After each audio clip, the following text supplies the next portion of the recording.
જય શ્રી કૃષ્ણ બધાને, જય જલારામ. કેમ છો બધા?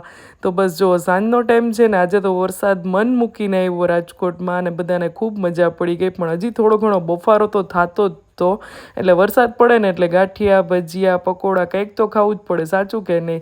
તો જો મેં થેપલાનો લોટ બાંધી લીધો છે, બેઝિક મસાલાની સાથે હિંગ, ખાંડેલું જીરું, લસણની પેસ્ટ, આમ ચટણી એડ કરી હતી, સોરી, અને મોણ નાખીને લોટ બાંધી લીધો અને થેપલા વણવાના સ્ટાર્ટ કરી દીધા. તો બસ જો થોડુંક બહારથી લઈ આવવાના હતા અને થોડુંક ઘરે બનાવી લીધું હતું. હસબન્ડ બહારે ગયા હતા ગાંઠિયા લેવા માટે વણેલા.